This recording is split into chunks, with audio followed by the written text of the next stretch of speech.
अस्सलाम वालेकुम नाज़रीन, मैं हूँ साराना और प्रोग्राम ख़बर की ख़बर में आपके साथ हूँ और मेरे साथ मौजूद हैं शफीक अवान साहब और इस्लामाबाद से सलमान आबिद साहब हमें ज्वाइन करेंगे और ख़बरों के पीछे जो ख़बरें हैं उन पे हम बात करेंगे, ख़बरों से जुड़ी ख़बरों पे बात करेंगे और मुख्तलिफ़ अखबारात में छपने वाले तबसरों और तज्ज़ियों के ऊपर बात करेंगे। पहले मैं चाह रहा था रनडाउन आपसे शेयर कर लूँ कि आज हम किन ख़बरों का इंतखाब किया है और उसके बाद हम अपने प्रोग्राम की तरफ चलते हैं।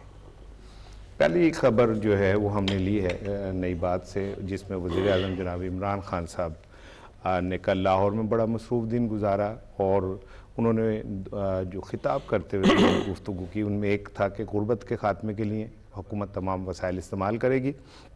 उनका ये भी कहना था कि आइंदा नस्लों के लिए बेहतर मुल्क छोड़ कर जाएंगे। वज़ीर आज़म के इस मसरूफ़ियात को पे गुफ्तगू करेंगे। फिर उसके बाद आज के वज़ीर ख़ारजा जनाब शाह महमूद कुरैशी साहब का जो मीडिया से गुफ्तगू बड़ी अहम है, प्रेस कॉन्फ्रेंस जो उन्होंने की बड़ी अहम है और उसमें उन्होंने जो बात की कि अफ़गानिस्तान जो ब्लेम गेम से बाजरे जो हम इल्ज़ामात और वो अगर हुकूमत उनसे नहीं संभाली जा रही, तालिबान को नहीं फेस कर पा रहे, तो वो पाकिस्तान के ऊपर इस बात को ना डालें और अब पाकिस्तान जो है वो अमन के मुआविन में ज़ामिन नहीं है, वहाँ ना हम कोई गारंटी दे सकते। ये तो उनका अपना अंदरूनी मसला है, इस पे पाकिस्तान जो है वो क्या कर सकता है।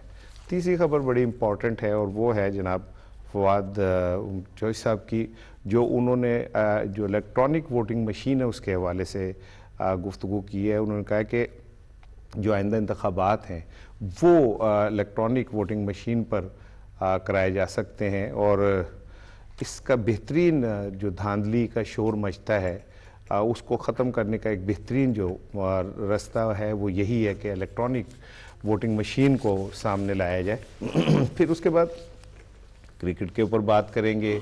KPL जो है वो अपने आहिस्ता आहिस्ता शहर में शायकीन को और क्रिकेट के दीवानों को ले रहा है। फिर उसके बाद जो क्रिकेट बोर्ड है उसने डोमेस्टिक सीज़न के शेड्यूल का भी ऐलान कर दिया है, इसके ऊपर हमारी बात होगी। एक बड़ी दिलचस्प खबर आपके लिए हम लेके आए और वो ये कि ये नई बात में एक छपी खबर है कि जो ओलंपिक का बुखार है वो इस मट्टी इस धरती से होता हुआ स्पेस तक चला गया है और वहाँ पे भी ओलंपिक के मुकाबले हुए। इस पे बड़ी दिलचस्प खबर है, इस पर यकीनन मैं आपसे बात करूँगा। और फिर रोज़नामा दुनिया की एक खबर है और वो ये कि भारतीय लॉबिंग के बावजूद पाकिस्तान अबू ज़ेबी डायलॉग की पाकिस्तान को 2 साल की सरबराही मिल गई है।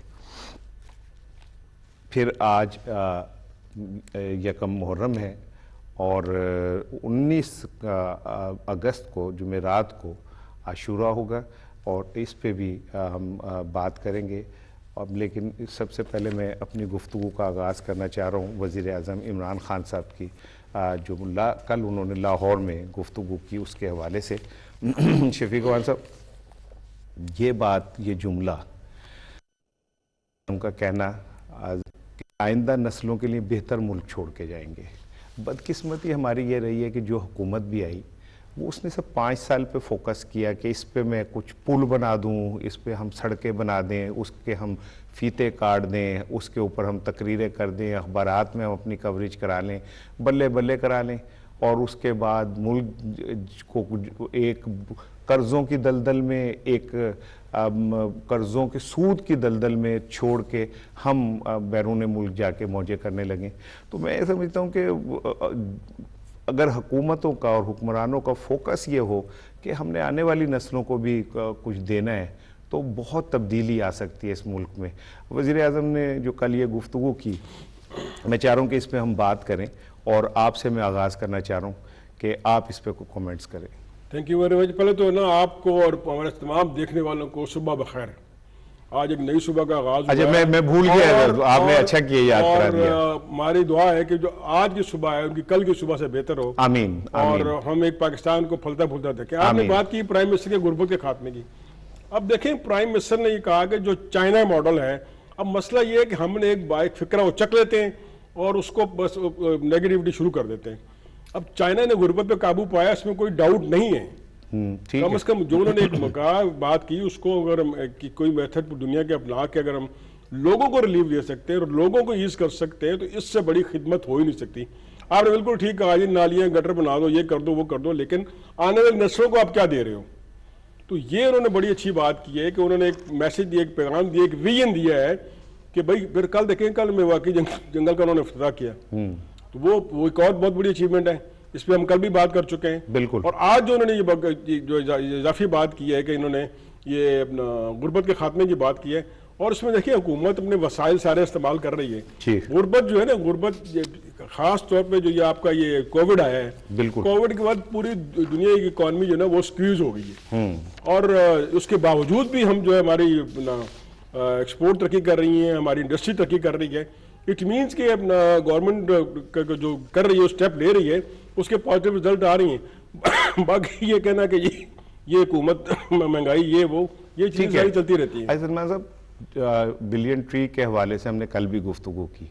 मैं एक चीज़ आपसे शेयर करना चाह रहा हूँ कि जो अक़वाम मुत्तहिदा ने ना एक अलर्ट जारी किया है, और उसने कहा है कि 2030 में जाके जो दुनिया की जो हिद्दत है वो 0.5 सेंटीग्रेड बढ़ जाएगी, और वो बड़ी खौफनाक रिपोर्ट है। अच्छा, उस रिपोर्ट में उन्होंने ये कहा है कि हिद्दत बढ़ने से जो क्या कहते हैं पहाड़ हैं, रेगिस्तान हैं, इनमें कार्बन डाइऑक्साइड को जज्ब करने की सलाहियत खत्म हो जाएगी, जिसका नतीजा क्या होगा कि समुद्री तूफान आएंगे, बारिशें, कहत साली बढ़ सकती है, कहीं पे बारिशों से तबाही होगी, कहीं कहत साली बढ़ जाएगी। ऐसे में वज़ीर-ए-आज़म इमरान खान साहब ने कल एक जुमला कहा कि हम अपनी हैसियत से बढ़कर ग्लोबल वार्मिंग के खिलाफ कर रहे हैं। तो मैं समझता हूं कि ये जो बिलियन ट्री का मंसूबा है, अगर ये कामयाब हो जाता है तो पाकिस्तान एक पायनियर होगा ग्लोबल वार्मिंग के से मुकाबले के हवाले से। कल लाहौर में जैसे आपने 2030 की बात की है ना, आप देखें ये विजन है प्राइम मिनिस्टर का, ये विजन है कि भाई बंदा आज है हुकूमत, जो हमारा जमहूरी निज़ाम में ये 5 साल का होता है, लेकिन उन्होंने उसके आगे को सोचा है। बिल्कुल, उन्होंने आने वाली नस्लों को सोचा है कि भाई हम आपके लिए कर रहे हैं, सिर्फ मैं अपने 5 साल का कोटा पूरा नहीं कर रहा, मेरे 5 साल है, मैं ये कर दूं, वो ये तीर चला दूं, वो कमान चला दूं, वो नहीं कर रहे हो। वो अगला सोच रहे हैं कि मेरी आने वाली नस्ल, जो आने वाला पाकिस्तान है, उसको मैं कैसे बेटर कर सकता हूं। ये बड़ी अच्छी अप्रोच है। सलमान साहब, इस्लामाबाद में है, कैसा मौसम है इस्लामाबाद का? वो अगला सोच रहे हैं कि मेरी आने वाली नस्ल, जो आने वाला पाकिस्तान है, उसको मैं कैसे बेटर कर सकता हूं। ये बड़ी अच्छी अप्रोच है। सलमान साहब, इस्लामाबाद में है, कैसा मौसम है इस्लामाबाद का? जी, इस्लामाबाद का मौसम लाहौर से तो बहुत बेहतर है। सोच रहे हैं कि मेरी आने वाली नस्ल, जो आने वाला पाकिस्तान है, उसको मैं कैसे बेटर कर सकता हूं। ये बड़ी अच्छी अप्रोच है। सलमान साहब, इस्लामाबाद में है, कैसा मौसम है इस्लामाबाद का? इस्लामाबाद का मौसम जो है लाहौर से काफी बेहतर है। सोच रहे हैं कि मेरी आने वाली नस्ल,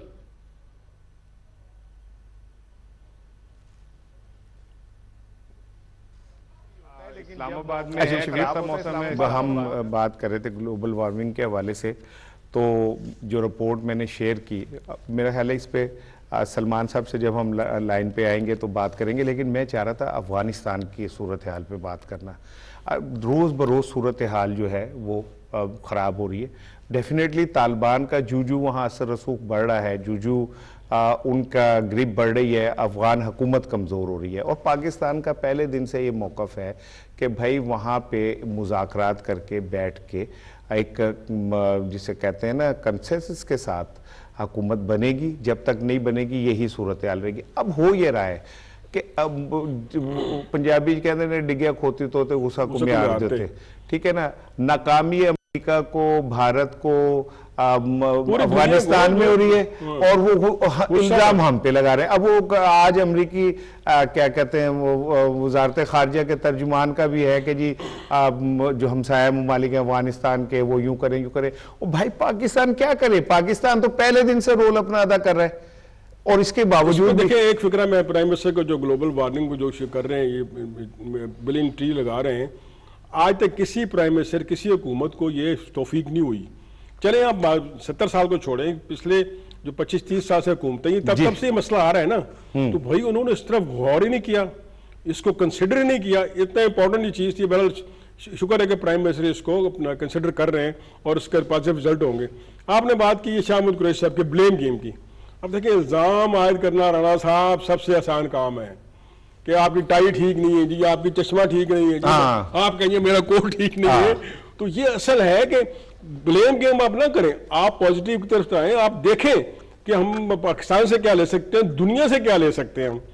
अब बजाय इसके कि हम अपना पूरी अफगान गवर्नमेंट जो है पाकिस्तान पे अपना क्रिटिसाइज कर रही है, किस कहने पे? इंडिया के कहने पे। इंडिया ने आपको क्या दिया? आप इंडिया ने आप अगर कुछ जो साबका दौर में आपको कुछ दे दिया, क्या दिया? तबाही दी ना, असला दिया ना।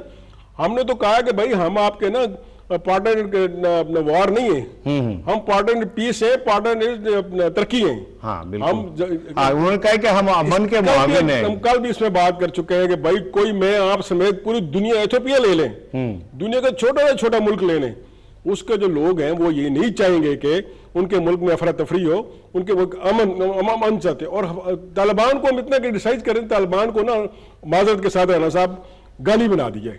अरे भाई, वो एक मुल्क के शहरी हैं, वो चाहते हैं कि उनको भी वही सहूलतें मिले, वही तरक्की मिले, वही उनको अपना तालीम मिले, वही उनको पूरी दुनिया में उनको जाना जाए। अब वो क्रिकेट में आ रहे हैं, बाकी खेलों में आ रहे हैं, तो भाई वो उनको इस तरफ लाना पड़ेगा, हमें उस तरफ उनको प्रोवोक करना। भैया यहाँ ये चीजें वो खुद कर भी रहे हैं। आप एक तरह देखो, अब बट चेंज लोग हैं यार, वो पुराने वाले लोग नहीं है। अब उनमें बड़ी तब्दीली है। और वो या मैं तो यहां तक पढ़ा था कि उन्होंने खवातीन को कहा कि आप हिजाब के अंदर जो खवातीन से रिलेटेड जिम्मेदारियां वो आप अदा कर सकते हैं। तो उन तब्दीली उन्होंने सीखा है 40 साल में।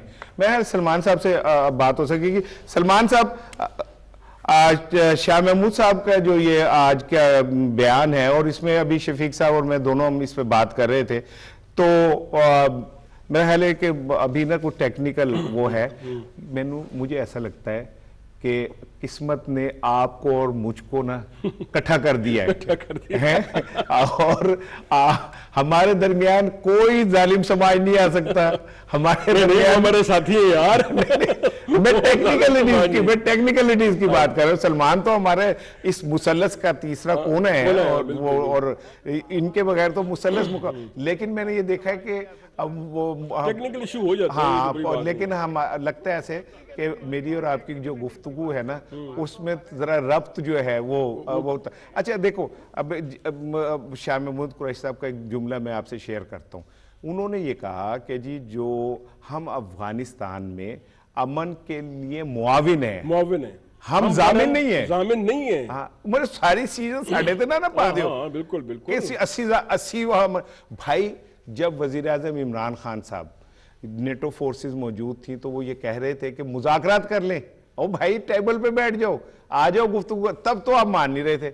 अब आप अफगानिस्तान के अंदर आग भड़का के एक ऐसी सिचुएशन क्रिएट करके जिसके अंदर खाना जंगी फैले, जिसके अंदर सिर्फ कत्लो गारत हो। कुरैशी साहब ने एक लफ्ज जो यूज किया है कि हम वहां गारंटर नहीं है। हाँ, बिल्कुल। पाकिस्तान की अफगानिस्तान के बारे में पॉलिसी पूजे में दरिया बंद कर दी है। बिल्कुल ऐसे ही है। अगर हम गारंटर होंगे तो हम वहां इंटरफेयर करेंगे, हम कहेंगे उसको लाओ, उसको लाओ, ये करो, वो करो।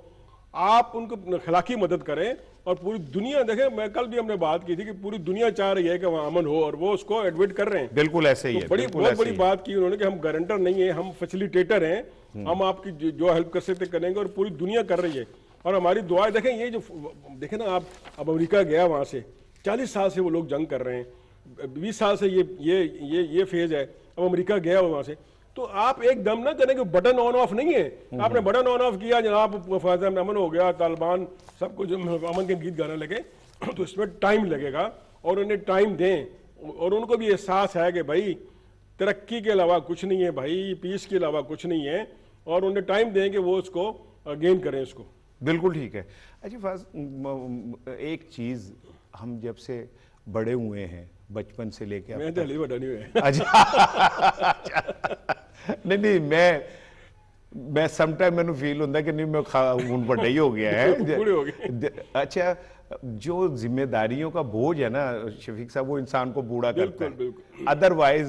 और हज़रत अली करमल्लाह वजह आपने फरमाया कि जो गम है ना वो इंसान को बूढ़ा करता है। बिल्कुल। बड़ी और साइंटिफिक बात की।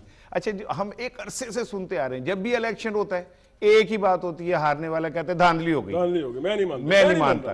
तो चाहे कुछ हो जाए, दिलचस्प बात मतलब किसी सेक्शन ऑफ सोसाइटी में मैं आपको एक दिलचस्प बात शेयर करता हूँ, एक वाकया, उसके बाद मैं फिर असल मौजू की तरफ आता हूँ कि मोहतरमा बेनज़ीर भुट्टो इलेक्शन जब हुआ तो उन्होंने दोपहर को बयान जारी कर दिया कि धांधली हो रही है और ये बुरी तरह से हमारे खिलाफ काम हो रहा है और हमें हराया जा रहा है और हम इन इलेक्शन के नतीजे को नहीं मानते। पॉलिटिकल उनका होता है। अच्छा, आप सुने ना हुआ क्या, शाम को वो जीत गई।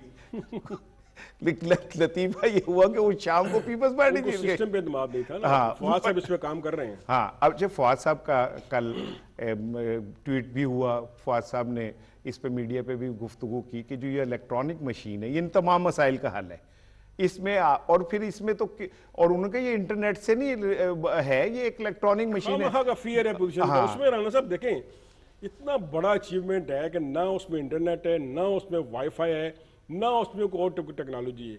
ये मशीन है आपकी, ये आपका प्रिंटर है, ये आपका बैलेट बॉक्स है, इनके दरमियान कोई इलेक्ट्रॉनिक गैजेट यानी जो चीजों से पे वही है। उसमें आप कल उन्होंने उसका मुजाहरा भी किया है, प्राइम मिनिस्टर ने वोट डाला है कि आप उसको अपना प्रेस करें, अपना कैंडिडेट इलेक्ट कर सेलेक्ट करें और इलेक्ट करें और उसमें बक्स में डाल दें।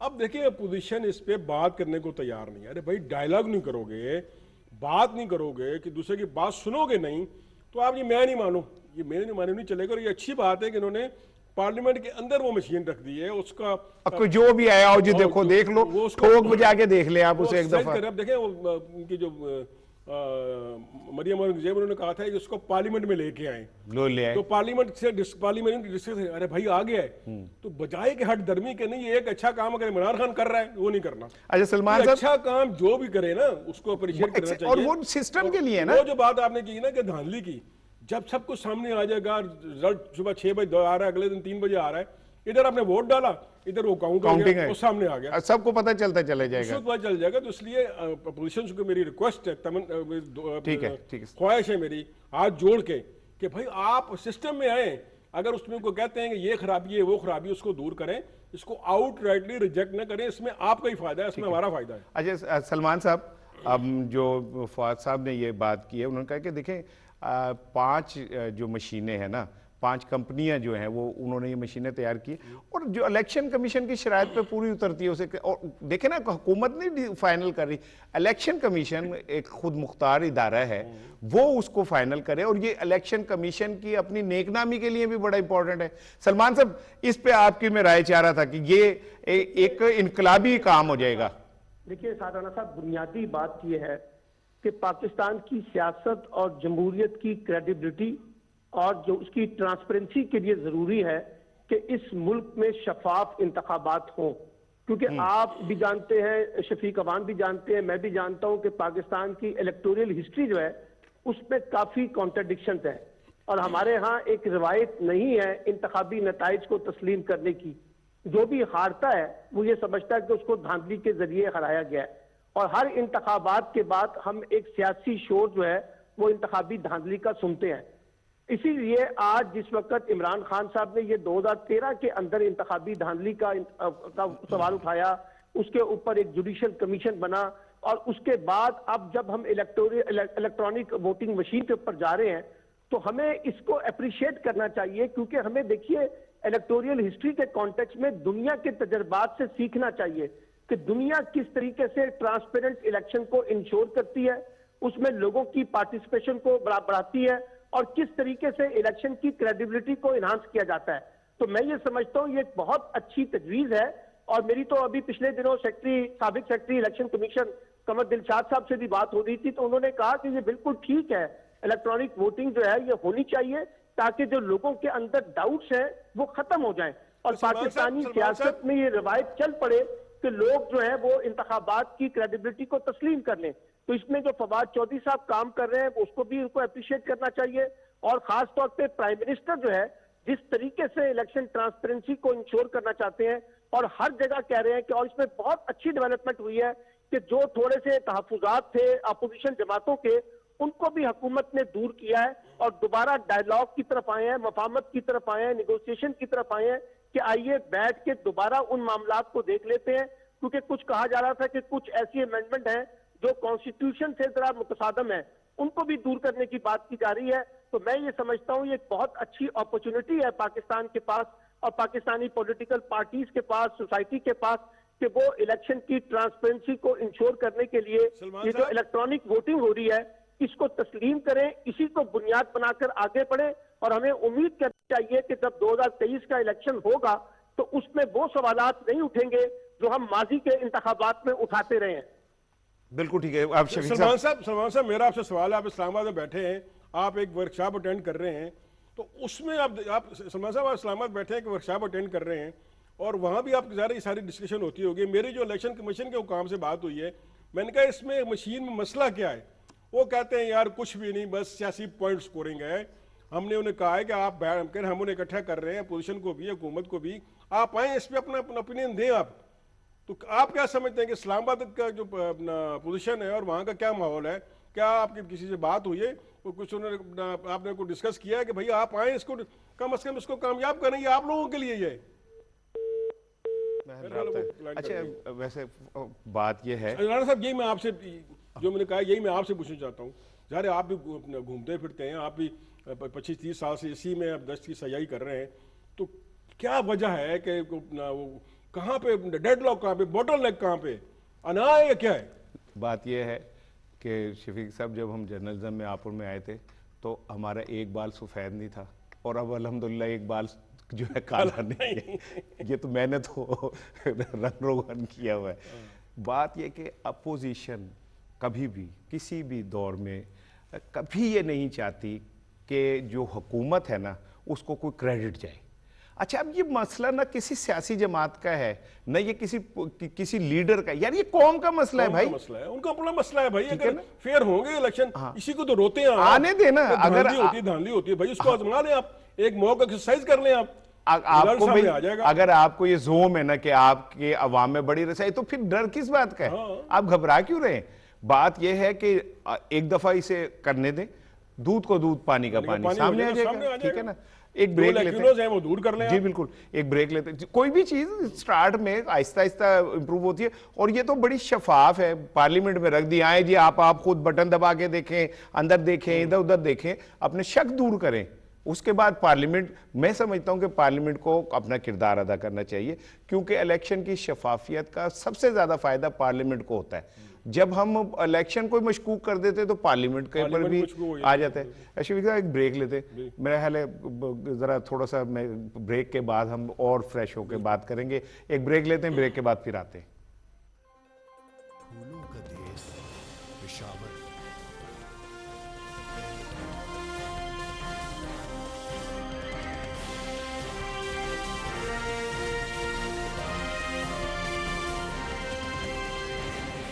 की खुशबू से मुअत्तर गुलाब खैल का रबाब, जब ये दोनों महकते हैं तो खुशबू की तरह पाकिस्तान के कोने कोने में बिखर जाते हैं।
जी वेलकम नाजरीन। और हम बात कर रहे थे फवाद चौधरी साहब के हवाले से, जो इलेक्ट्रॉनिक मशीन के हवाले से।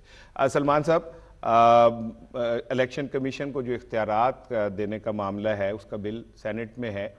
मेरा ख्याल है तमाम जमातों को ये समझना चाहिए कि जितना इलेक्शन कमीशन आज़ाद होगा, ख़ुद मुख्तार होगा, उतना ही इलेक्शन की शफाफियत जो है वो बेहतर यकीनी बनेगी। देखिए ना, बड़ी अच्छी बात है कि पाकिस्तान में इलेक्शन कमीशन जो है वो अब पेनिट्रेट करता हुआ नजर आ रहा है। बहुत से मामलात पे उन्होंने स्टैंड भी लिया है, और खास तौर पे जो पाकिस्तान की पॉलिटिकल फोर्सेज हैं, जब वो ये खुद कहती हैं, उनका स्लोगन है कि पाकिस्तान में खुद मुख्तार और शफाफ इलेक्शन कमीशन होना चाहिए, तो मेरा ख्याल है कि जिस तरफ हम आगे जा रहे हैं और ये जो इलेक्शन रिफॉर्म्स हैं और खासतौर पे इलेक्शन की जो कंडक्ट करने के हवाले से जो रिफॉर्म्स हो रही हैं, अगर उसको बुनियाद बना लें, यानी देखिए ना 3-4 मेजर फरीक हैं। पहला फरीक है इलेक्शन कमीशन ऑफ पाकिस्तान, दूसरा फरीक है इस वक्त हुकूमत पाकिस्तान, तीसरा हमारी सारी पॉलिटिकल फोर्सेज हैं। अगर ये तमाम के दरमियान एक कोलेशन बन जाए और सारे इस बात पे यकीन कर लें कि हमें इलेक्शन की ट्रांसपेरेंसी को इंश्योर करना है और जो जिसके पास तजावीज हैं उसको पूल करके एक काबिल कबूल इलेक्शन एक्ट जो है उसको हम इंश्योर कर लें, तो मैं ये समझता हूँ ये पाकिस्तान में एक बहुत बड़ी मेगा किस्म की साहब डेवलपमेंट होगी कि पाकिस्तान के अंदर जो इलेक्शन क्रेडिबिलिटी है उसको एस्टैब्लिश किया जाएगा। अनफॉर्चुनेटली पाकिस्तान में हर इलेक्शन को इलेक्शन के बाद मुतनाज़ा बना दिया जाता है और ये वावेला मचाया जाता है कि जैसे सारी की सारी इंतखाबात जो है वो धांधली की शक्ल में चले गए हैं और ये इंतखाबात धांधली ज़दा है। तो मैं ये समझता हूँ कि इस वक्त पॉलिटिकल फोर्सेस को हुकूमत से महाजराई करने की बजाय, देखिए ना फवाद चौधरी साहब ने भी और वजीर आजम इमरान खान साहब ने भी बार बार एक बात का पैगाम दे रहे हैं कि हुकूमत आए और हुकूमत हमारे, अब अपोजिशन आए, अपोजिशन हमारे साथ बैठे, हम इन मामलात पे मुज़ाकरात करने के लिए तैयार हैं। और जो उनकी रिजर्वेशन थी उनको भी दूर करने की बात की गई है, और ना सिर्फ अपोजिशन की रिजर्वेशन को बल्कि इलेक्शन कमीशन की जो रिजर्वेशन थी उनको भी दूर करने की बात की जा रही है। तो मैं ये समझता हूँ कि ये एक बड़ा अच्छा इनिशिएटिव है जो हुकूमत ने लिया है, और अगर एक मुश्तरका डायलॉग के जरिए हम किसी इत्तफाक़े राय पे पहुंच जाए तो बात आगे जा सकती है। और मैं इस्लामाबाद में बैठा हूं, मैं बहुत से लोगों से मिल रहा हूं, सब ये कह रहे हैं कि ये इलेक्ट्रॉनिक वोटिंग जो है ये एक काबिल कबूल फार्मूला है, क्योंकि दुनिया में जिन जिन मुल्कों ने इलेक्शन को ट्रांसपेरेंट किया है वो अब जदीदियत की बुनियाद पे नए नए तरीके इंट्रोड्यूस करवा रहे हैं, और उसमें इलेक्ट्रॉनिक वोटिंग भी है, और पाकिस्तान ये तजर्बा करने जा रहा है। कल हमें नेशनल डिफेंस यूनिवर्सिटी के कोर्स में बाकायदा फवाद चौधरी साहब ने ऑफर किया कि ये जो 53 के करीब जर्नलिस्ट आए हैं पूरे पाकिस्तान से, हम उनके सामने भी एक डेमो करने के लिए तैयार हैं। और आपने देखा कि बार एसोसिएशन के इलेक्शंस की बात हो रही है, प्रेस क्लब के एसोसिएशन के इलेक्शंस की बात हो रही है कि उनके अंदर भी ये इलेक्ट्रॉनिक वोटिंग जो है उसको इस्तेमाल किया जाए, ताकि जो लोगों के तहफ्फुज़ात हैं या जो लोगों के अंदर डाउट्स क्रिएट किए जा रहे हैं इसके बारे में उनको दूर किया जा सके। ठीक ठीक ठीक ठीक।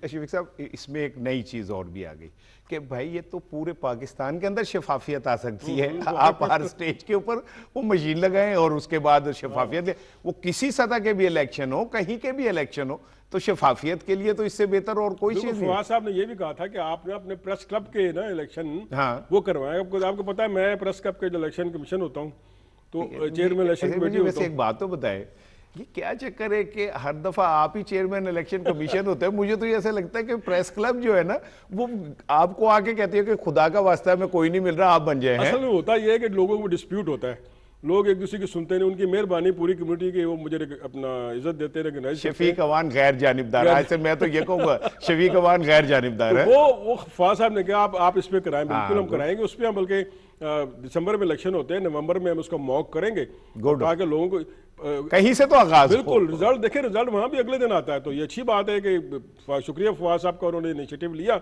और हमें ऑफर की, तो हम इसको यूज करेंगे। यानी कि प्रेस क्लब जो है वो शायद पहला क्या नाम है, हम पहला कतरा बनेंगे इस बारिश का, एक शफाफियत की बारिश का पहला कतरा जो है वो प्रेस क्लब लाहौर बन सकता है। बिल्कुल फवाद साहब ने बिल्कुल ठीक कहा कि भाई आप रोते हैं इलेक्शन धांधली हो गई, ये हो गया, वो हो गया, वो धांधली से बाहर आए ना, उसका सोल्यूशन ढूंढें। वो ड्रम बीट कर रहे हैं धांधली हो गया, लूट गया, मारा गया, हमारा वोट चोरी हो गया, ये हो गया, वो हो गया, वोट को इज्जत दो।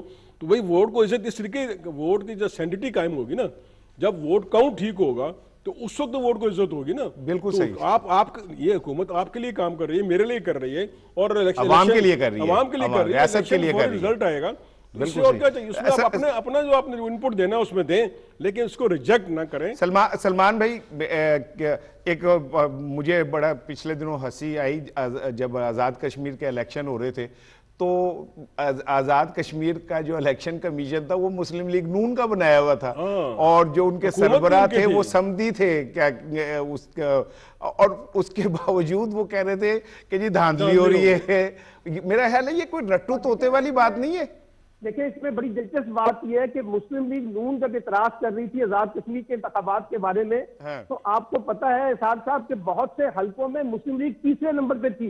यानी अगर कोई बड़ा इतराज बनता था तो वो पाकिस्तान पीपल्स पार्टी का बनना चाहिए था ना, जिनका कैंडिडेट सेकंड पोजीशन पे आ रहा था। लेकिन मसला यह है, मुस्लिम लीग नून का डायलेमा यह है कि जो इंतखाबात वो जीत जाए वो शफाफ इलेक्शन होते हैं, और जो इंतखाबात वो हार जाए उसमें वो एस्टैब्लिशमेंट को, हुकूमत को, इलेक्शन कमीशन के दरमियान नेक्सस को बना के इलेक्शन को मुतनाज़ा बनाने की कोशिश करते हैं। अभी आप देखिए डक्का का इलेक्शन हुआ तो कहा इलेक्शन बड़ा शफाफ था, हम जीत गए, और जैसे ही सियालकोट का जिमनी इलेक्शन हारा तो कहा कि जनाब ये तो सिलेक्टेड हुआ है, और यानी उस इलेक्शन को मानना नहीं है। तो ये रवायत पाकिस्तानी सियासी जमातों में मुस्लिम लीग नून के पास है कि वो कभी भी उस इलेक्शन को तस्लीम नहीं करती है जिसमें वो इलेक्शन हारते हैं। अब इसलिए मैं ये कहता हूं कि ये वक्त आ गया है कि हम इन धांधलियों के इल्जामात से बाहर निकले और इलेक्शन को शफाफ बनाने के लिए जो बर वक्त इकदामात हैं उनको इंश्योर किया जाए, और ताकि इलेक्शन की क्रेडिबिलिटी बने। और इसमें मेजर काम जो है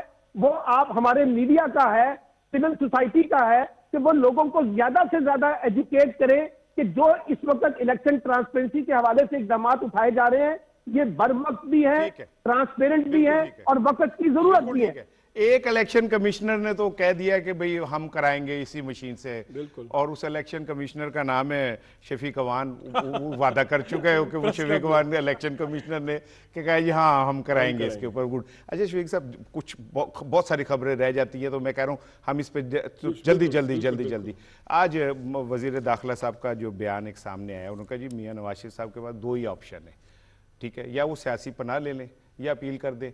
वैसे बेहतर ऑप्शन तो ये कि पाकिस्तान आए, मुकाबला करें। क्यों नहीं करते भाई? वो कहते मैं कौम का लीडर हूं, तो आए आके अदालतों को फेस करें, वो करके होनहार बरवा खेलने को मांगे चांद। हाँ, चांद भी अपनी पसंद का अनोखा लाडला है, ना वो। सॉरी, अनोखा लाडला, आपने मुझे करेक्ट किया, थैंक यू।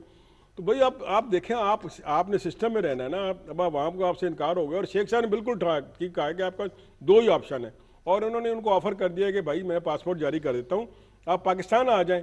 कल भी हमने से बात की थी कि भाई आप अल्लाह के बंदो, मेरे और आप पूरे कौम के लिए कानून एक है, और एक जो हमारा वो प्रिंस है, बादशाह है, उसके लिए कानून और है। रात में मोहम्मद जुबैर साहब को सुन रहा था PTV पे, किसी और चैनल पे, तो वो कह रहे थे कि भाई वो कन्विक्टेड नहीं है। तो काशिफ अब्बासी ने कहा कि भाई कन्विक्टेड हैं, तो वज़ीर आज़म से हटे क्यों? कन्विक्टेड नहीं है तो फैसल वाडा भी बैठे हुए थे, उन्होंने कहा कि भाई ठीक है, बाकी आप बातें करें, ये तो ना करें ना वो कन्विक्टेड नहीं है, उनको वापस लाएं, पाकिस्तान लाएं। अगर आप जमहूरियत की बात करते हैं, अगर आप कहते हैं कि भाई आप कानून और आइन को फॉलो करते हैं, तो भैया आपके सुप्रीम कोर्ट ने उन्हें सजा दी, हम कह के थक चुके हैं, बजाय कि आप वहां पे टाइम जाया कर रहे हैं। और ये बिल्कुल ठीक उन्होंने कहा है शेख साहब ने कि 6 माह उनके पास हैं, 6 माह में अपील होगी, फिर उनको वापस आना पड़ेगा। सलमान भाई, एक खबर मैं शेयर करना चाह रहा हूँ आपसे। अब पाकिस्तान के लिए अल्हम्दुलिल्लाह बहुत अच्छी खबरें हमारे पास आती हैं, आ रही हैं, और आहिस्ता आहिस्ता पाकिस्तान, जो चीज़ हमने अब नोट की कि माजी में जो पाकिस्तान बैनुल-अक़वामी तौर पे सियासी तन्हाई का शिकार था, अब हम नहीं हैं। अब बड़ी हौसला अफजा, मुझे तो बड़ी खुशी हुई, मुझे मेरा खून बढ़ा कि पाकिस्तान को अबू ज़ैबी डायलॉग की जो है सरबराही 2 साल के लिए मिली। भारत ने बड़ा ही जोर लगाया कि किसी तरह पाकिस्तान को ना मिले, और पाकिस्तान अल्हम्दुलिल्लाह 2 साल के लिए अब उसका सरबराह बन गया।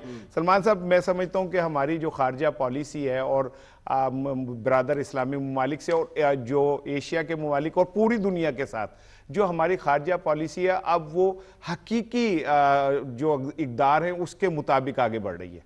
देखिए सारा साहब, मैं इस पर कमेंट करता हूँ, लेकिन एक कमेंट में शफीक अवान साहब ने जो गुफ्तगू की है, नवाज शरीफ अगले 24 घंटे में पाकिस्तान आ सकते हैं अगर आप उनको इक्तदार की जमानत दे दें। अगर आप इक्तदार की जमानत नहीं देंगे तो वो पाकिस्तान नहीं आएंगे, ये मैं आपको बता दूं। एक बात तो ये है।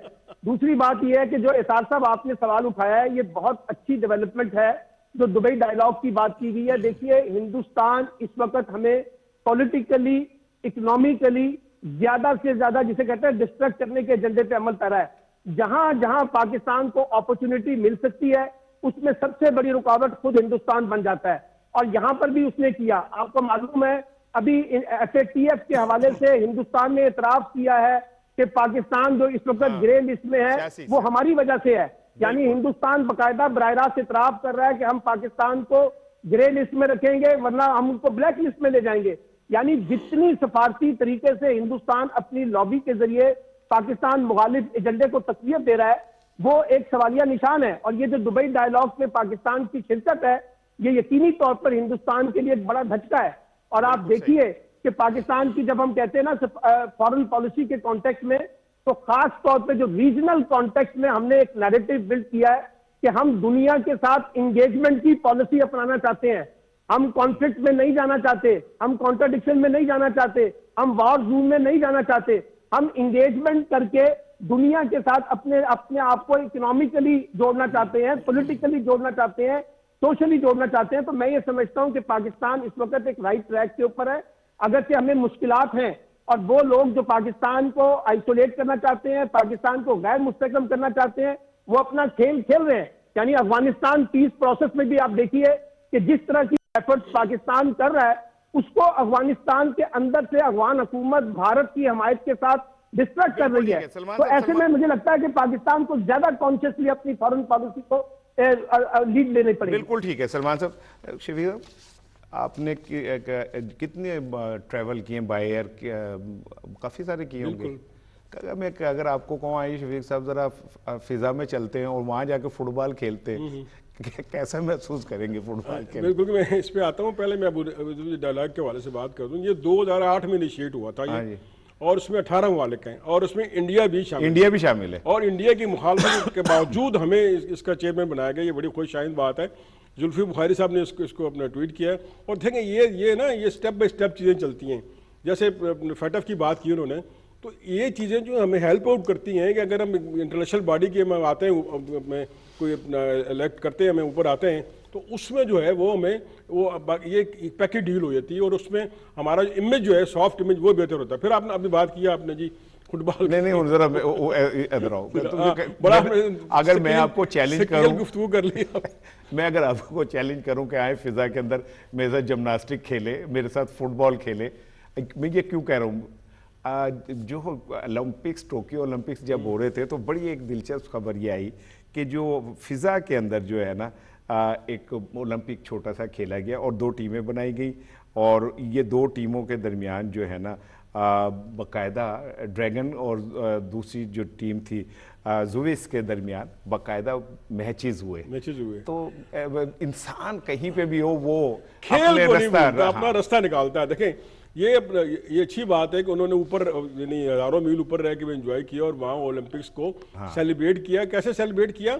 वो खेल के बिल्कुल जो 5-6 खेल उन्होंने खेले, चाहे वो मुख्तलिफ वक्फे के लिए थे, लेकिन उन्होंने अपनी एफिलिएशन शो की अपनी जमीन से, अपनी धरती से, और ओलंपिक को उन्होंने और इंसान के साथ उन्होंने ओलंपिक को उन्होंने प्रमोट किया। खेलों को बिल्कुल प्रमोट करना चाहिए और ये मेरे ख्याल बड़ी अच्छी एफर्ट है। और ये उन्होंने एक पॉजिटिव मैसेज दिया है कि ओलंपिक्स पे जो है पूरी दुनिया इकट्ठी है और उन्होंने दुनिया को छोड़े, उन्होंने खिलाओं में ओलंपिक करवा दिए और ये एक नई उन्होंने चीज दे दी। हालांकि वो मुख्तलिफ था, लेकिन उन्होंने जनाब एक नई तरह दे दी। और ये इसको आने वाले दिनों में जो हमारे जो स्पेस शटल है, यहाँ स्पेस स्टेशन बन रहे हैं, तो उसको भी फॉलो करेंगे। बाकायदा टूर्नामेंट हो सकते हैं स्पेस के अंदर, वहाँ स्टेडियम बन सकते हैं। बिल्कुल बिल्कुल। अच्छा। अगर इससे जा रहा है एक सिंबॉलिक चीज है ना, तो अच्छी बात है। अच्छा सलमान भाई, अगर मैं आपसे कहूं कि भाई आप शाहिद आफरीदी और शुएब मलिक में से किसी का इंतखाब करें तो फिर आप क्या करेंगे? क्योंकि जो KPL है वो अब आहिस्ता आहिस्ता उसका जो बुखार है वो लोगों पे चढ़ रहा है और उसके बाद KPL ने पूरी दुनिया को अपनी तरफ कैप्चर कर लिया है। आप किसके साथ अपने आप को महसूस करते हैं? देखिए, इसका क्रेडिट तो बुनियादी तौर पे शाहिद आफरीदी को भी देना पड़ेगा। और शाहिद आफरीदी की खूबी है कि वो बूम बूम के नाम से जो मशहूर है, यानी जो पब्लिक पॉपुलैरिटी है उसमें तो खैर शाहिद आफरीदी का कोई मुकाबला नहीं है। और आपने देखा कि जब वो बैटिंग करने आते हैं तो पूरा स्टेडियम जो है वो बूम बूम के नाम से जो है ना वो शोर मचाना शुरू कर देता है। तो पॉपुलैरिटी तो शाहिद मकबूल की है, शाहिद आफरीदी की है। और ये जो जितनी कश्मीर लीग हो रही है, इसके अंदर से भी जो चीज डेवलप हो रही है ना बुनियादी तौर पे, इसको भी एक लार्जर कॉन्टेक्स्ट में पाकिस्तान के पीस नैरेटिव के साथ जोड़ने की जरूरत है। क्योंकि देखिए जो कश्मीर के साथ जो कुछ हो रहा है इस वक्त मकबूजा कश्मीर में, उसको भी यहाँ से जिस अंदाज से उजागर किया गया है, मैं ये समझता हूँ ये बहुत अच्छी डेवलपमेंट है। और मैं इसीलिए कहता हूँ कि जो स्पोर्ट्स होती हैं, जो खेलें होती हैं, वो एक बहुत बड़ा मुतबादल पीस का नैरेटिव को बिल्ड करने में मावन साबित होता है। और ये महज क्रिकेट तक महदूद नहीं होना चाहिए, इसमें हॉकी भी हो, इसमें फुटबॉल भी हो, दीगर खेले भी हो, और ये एक एम्बेसडर का रोल प्ले करे हमारी स्पोर्ट्स उन मुल्कों के दरमियान जहां तनाजात हैं, उनको एक पीस नैरेटिव के अंदर रीबिल्ड करने के लिए। ठीक है शफीक साहब, आप क्रिकेट देखते हैं, खेलते हैं, खेले भी होंगे कभी? यार अब तो दौड़ा नहीं जाता, अब तो गेंद नहीं नजर आती है, तो फुटबॉल नजर नहीं आता। इतना बड़ा फुटबॉल होता जा रहा है, वक्त के साथ साथ चीजें होती हैं। लेकिन ये कि आप किसको सपोर्ट कर रहे हैं? मैं जरा एक पहले आज आपको मैं ना अफरीदी को सपोर्ट कर रहा हूँ, ना शुएब मलिक को सपोर्ट कर रहा हूँ। मैं सपोर्ट कर रहा हूँ कश्मीर को। गुड। इससे जो कश्मीर काज पूरी दुनिया में फैला है ना, मैं उसको सपोर्ट कर रहा हूँ। मैं पाकिस्तान को सपोर्ट कर रहा हूँ। मैं जो ये जिन्होंने आइडिया इन्वेंट किया है उनको सपोर्ट कर रहा हूँ। शायद अफरीदी और शुएब हमारे इंडिविजुअल पसंद नापसंद हो सकते हैं, लेकिन जो उन्होंने कश्मीर को पूरी दुनिया में खेलों की जहाँ जहाँ खेल खेले जा रहे हैं, कल भी हमने बात की, उसको फैला दिया है, इससे बड़ी अचीवमेंट हो नहीं सकती। और जो इसमें जितनी भी टीमें हिस्सा ले रही हैं उन्हें हमारा सलूट है कि उन्होंने इसमें आए। और फिर देखें इंडिया ने क्या किया, यानी खिलाड़ियों को रोका, लेकिन जो खिलाड़ी आए हैं फॉरन उनको भी सलूट है कि उन्होंने इससे ना पीछे नहीं हटे, बिल्कुल ऐसे तमाम प्रेशर बर्दाश्त किया। ज़ाहिर है माली नुकसान होगा अगर इंडिया नहीं बुलाता, लेकिन हम उन्हें वेलकम करते हैं, हम उन्हें सल्यूट करते हैं कि उन्होंने खेल के लिए इसमें पार्टिसिपेट किया। और कश्मीर इस KPL जो कश्मीर लीग है, पूरी दुनिया में, कल भी हम बात कर चुके हैं, पूरी दुनिया में कश्मीर का मैसेज गया कि कश्मीर कोई है। बिल्कुल। और मैं ये टूर्नामेंट और ये मैचेस और इस मैचेस की एक एक गेंद, इस मैचेस का एक एक रन्स हम अपने कश्मीरी भाइयों के लिए को डेडिकेट करते हैं। और ये मैच, ये खेल, ये क्रिकेट, ये ग्राउंड, ये सारा कुछ इसलिए है कि हम दुनिया को बता सके कि हमारे भाई, हमारी बहनें मकबूजा कश्मीर में भारत के जुल्म इस्तबदाद का किस हद तक शिकार हैं। वहाँ पे किस दुनिया की सबसे बड़ी जेल इस वक्त मकबूजा कश्मीर बनी हुई है। और हम सलाम पेश करते हैं उन तमाम गयूर बहन भाइयों को जो भारत का मुकाबला कर रहे हैं। अभी जब हमने योम इस्तेसाल मनाया और वहाँ योम सियाह था, तो आपको याद होगा कि पूरे कश्मीर में ब्लैक डे मनाया गया। और भारत की फौज, भारतीय फौज के तसल्लुत में सबसे बड़ी बात यह है कि जहां पे छोटे छोटे बच्चों को उठा के तहाड़ जेल में भेजा जा रहा है, कहीं भेजा जा रहा है, वो पत्थरों से मुकाबला कर रहे हैं, टैंकों का बख्तर गाड़ी का पत्थरों से मुकाबला कर रहे हैं। इससे ज्यादा पैशन, इससे ज्यादा जज्बा क्या होगा आजादी का? मैं समझता हूँ कि फलस्तीनी बच्चे और कश्मीरी बच्चों से ज्यादा बहादुर कोई नहीं दुनिया में नहीं देखे कि वो तोप का मुकाबला पत्थर से करते हैं और बड़े अज़म के साथ खड़े होकर शहीद हो रहे हैं, लेकिन वो जाने दे रहे हैं कि हमने आज़ादी पे समझौता नहीं किया। आखिरी एक कमेंट आपसे लूंगा, एक सलमान भाई से लूंगा। आप समझते हैं कि पाकिस्तानी क्रिकेट टीम जरा T20 के वर्ल्ड कप की तैयारी, अभी जरा इंग्लैंड ने तो T20 में भी हम हरा दिया, तो क्या समझते हैं कि हम कर पाएंगे कुछ? अब मैं कह रहा हूँ जाते जाते जरा देखें, खेल है ना, खेल का मतलब क्या है? हार या जीत। खेल का मतलब सिर्फ जीत नहीं है। आपको पता है कि वेस्ट इंडीज काली आंधी एक बार आई थी, तो हम लोग तो डरते थे कि गेंद जो है टीवी से निकल के हमारे मुंह पे ना आ जाए। ग्रेनिज है, होल्डिंग, क्राफ्ट और गॉर्नर। और ये देखें, ये खेल हार जीत का हिस्सा है, लेकिन हमें कोशिश करनी चाहिए, हमें अपना उस पर गिव अप नहीं करना चाहिए। और हमारे जो खिलाड़ी हैं वो हमारे सफ़ीर एम्बेसडर हैं, हमें उनको ना बेहतर से बेहतर सहूलतें देनी चाहिए।